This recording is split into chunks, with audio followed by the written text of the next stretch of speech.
Remain faithful until death, and I will give you the crown of life. Give glory and eternal praise to Him. Blessed Tuesday, everyone. We praise and thank you, dear God, for another day of life. We praise and thank you for the gift of love, the gift of family, of community, the gift of belongingness, and of course, the gift of today. Today, kung mababasa natin ang gospel, na ang readings, napakahaba ng first reading. At ang gospel is talking about yung kung ano yung sinabi sa reading, yung mga iba't ibang material ng ating temple. At yan ay kahit ano pang material yan, kahit yan ay pinakamatigas, yan ay babagsak. So, bakit parang apocalyptic, parang nakakatakot ang readings? Because this is the last week of the liturgical calendar. So, kung tayo ay tunay na mananampalataya, alam natin yan. Alam natin na next week will be the start of the Advent season. At yan yung umpisa ng panibagong kalendaryo sa atin. Yung the liturgical year starts with not the new year but the Advent season, the time for waiting for the coming of the Lord. Kaya sa Sunday is the first Sunday of Advent. Kaya excited tayo kasi nandun na tayo sa season na we will be waiting for the coming of our Messiah. At ngayon, dahil nga nandito tayo sa end, so kung makikita natin yung end, parang yun yung fall, yung fall ng templo.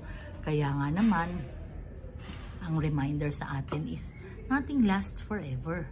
Lahat ay nagtatapos. So kahit na ano pang naabot mo, ano pang meron ka, dadating ka din sa katapusan. Kaya nga ako nga, if I reflect, kahit na ano pang karangalan ang tanggapin ko, kahit na ano pang medalya, napakaraming trophy, napakataas ng sahod mo o napakataas ng posisyon mo, babagsak at babagsak ka rin sa wala. Kaya lang, ang importante is how did we live our lives? Paano ba tayo nabuhay? Tayo ba ay tumulong sa mahirap? Yun na kasi talaga ang matitira eh. Yung may napasaya ka na mananampalataya o kahit hindi mananampalataya, hirap na hirap siya, pero ikaw yung tumulong sa kanya when he was down o nangailangan siya, ikaw yung nag-extend. Hindi naman kinakailangan kung kailangan niya ng malaking pera, hindi naman kinakailangan sagutin mo ang lahat.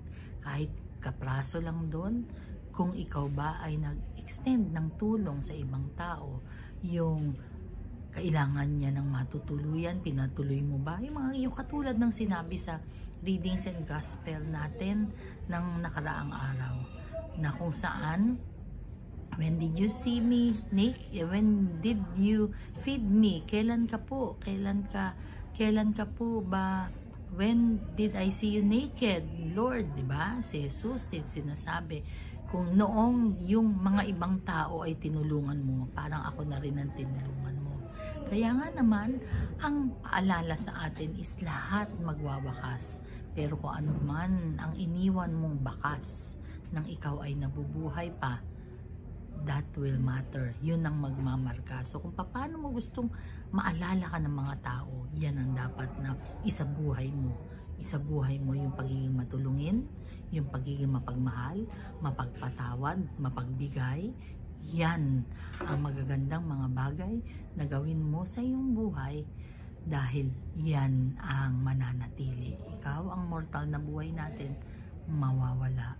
Pero yung pinasaya nating mga tao, maaalala ka kahit wala ka na. Daling sabihin, no?